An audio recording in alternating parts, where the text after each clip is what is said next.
날마다 솟는 샘물과 함께하는 오늘의 큐티 시간입니다. 3월 8일 월요일, 오늘의 말씀은 사도행전 15장 36절에서 41절 말씀입니다.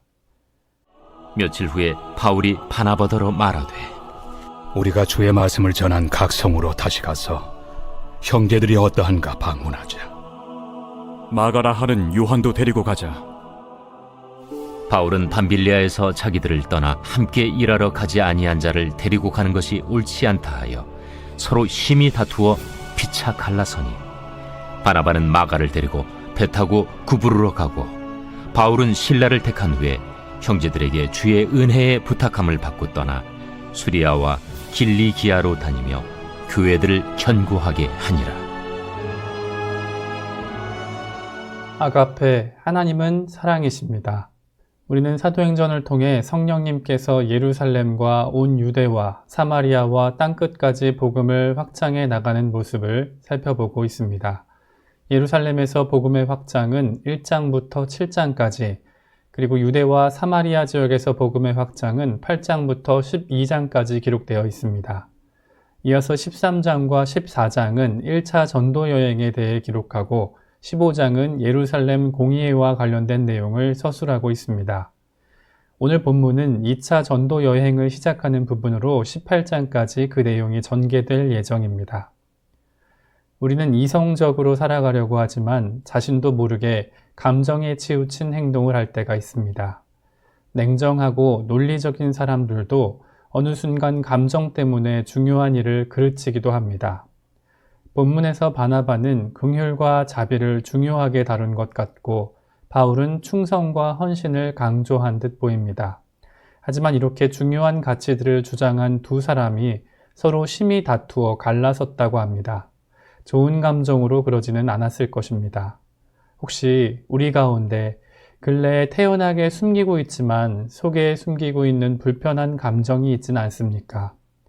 말씀을 통해 감정보다 하나님 말씀에 순종하며 살아가는 저와 여러분이 될 수 있기를 소망합니다.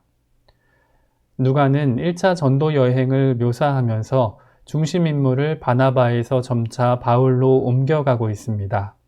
13장에서 누가는 바울보다 바나바의 이름을 앞세워 본문을 기록했지만 14장에서는 그 둘을 사도라고 칭합니다. 그리고 15장에 이르러서는 바울과 바나바 순서로 내용이 기록되고 있습니다. 오늘 본문의 앞절인 35절을 보면 바울과 바나바는 다시 안디옥 교회로 돌아간 뒤 잠시 동안 교회 내에서 다시 말씀 사역에 힘썼던 것을 알 수 있습니다. 그리고 바울은 바나바에게 한 가지 제안을 하게 됩니다. 그것은 1차 전도 여행지를 다시 방문해서 그곳에 세워진 교회들을 돌아보자는 것입니다.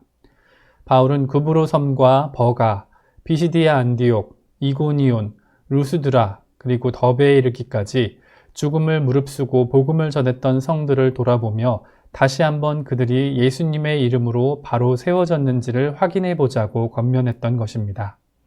바나바는 바울의 의견에 흔쾌히 동의한 것 같습니다. 그런데 바나바는 뜻밖의 제안을 바울에게 합니다. 그것은 자신의 생질이자 1차 전도 여행 중 자신들을 떠나 예루살렘으로 돌아갔던 마가 요한을 다시 데리고 떠나자는 것이었습니다. 과거 마가 요한이 왜 전도 여행을 포기했는지 우린 알 수 없습니다. 질병이나 불만, 혹은 향수병이나 두려움 등이 원인이 될 수도 있었겠지만, 문제는 중도의 선교 팀원이 이탈한다는 것은 전도팀 전체에 좋지 못한 영향을 미칠 수밖에 없었다는 것입니다. 바울은 1차 전도 여행 중 자신들을 떠나갔던 마가 요한의 모습과 함께 유대인들이 돌로 치려고 달려들었던 모습, 그리고 돌에 맞아 죽은 줄 알고 버려졌던 자신의 모습까지 여러 생각이 나며 만감이 교차했을 것입니다. 그리고 바울은 38절에 우리를 떠나 함께 일하러 가지 아니한 자를 데리고 가는 것이 옳지 않다고 말합니다. 아마 바울 역시 마가 요한이 바나바의 생질인 것을 알기에 거절하기는 쉽지 않았을 것입니다. 하지만 바울은 배고픔과 추위는 물론 죽음의 위협까지 맞서야 할 선교 여행의 상황을 앞두고 언제 다시 떠날지 모를 불안한 선교 팀원을 합류하므로 팀원 전체의 사기를 꺾고 위기에 맞설 수 없었던 것입니다. 그래서 아마도 바울은 더 단호하게 바나바의 요청을 거절한 듯합니다. 그리고 39절을 보면 이 일로 인해 서로 심하게 다투었고 피차 갈라섰다고 기록합니다. 바나바에겐 바울이 자신의 과거는 잊은 채 형제의 실수와 허물도 이해하지 못하는 사람으로 보였을 수도 있고, 바울은 바나바가 자신의 사사로운 정에 매여 교회의 태동과 선교팀의 동역을 방해하는 사람으로 비쳤을 수도 있습니다. 바울과 바나바 역시 사도이기에 앞서 연약한 한 인간이었기에 한번 감정이 상하게 되자 그 다음은 서로 무슨 말이나 행동을 해도 그 모습을 있는 그대로 받아들이기 어려웠을 것입니다. 결국 바나바는 자신의 조카 마가를 데리고 고향 구브로에 돌아가게 됩니다. 그리고 바울은 앞서 예루살렘 교회에 편지를 전했던 실라와 함께 2차 전도 여행을 시작하게 됩니다.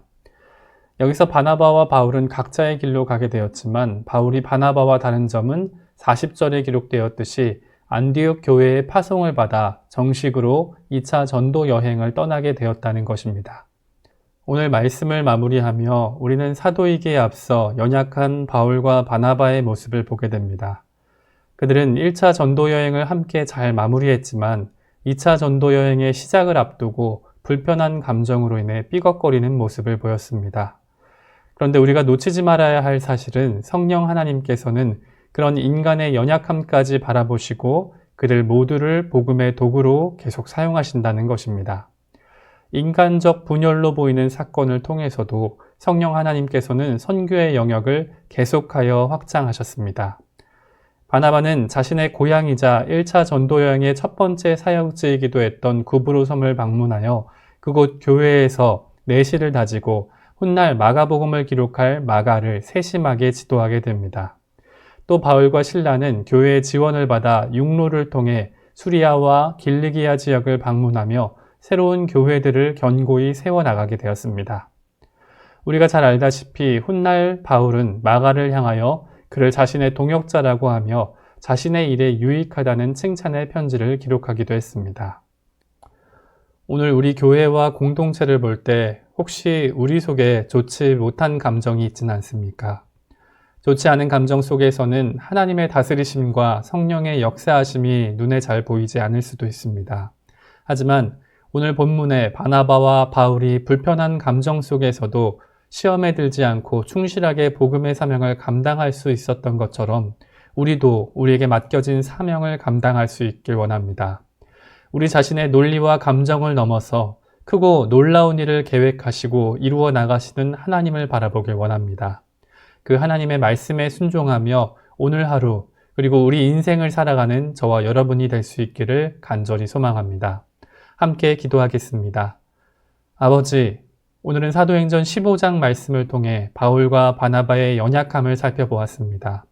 하나님께 맡겨진 일을 하면서 우리도 본의 아니게 서로에게 상처를 주거나 마음을 아프게 하는 일들이 있지는 않았는지 우리 자신의 모습을 돌아봅니다.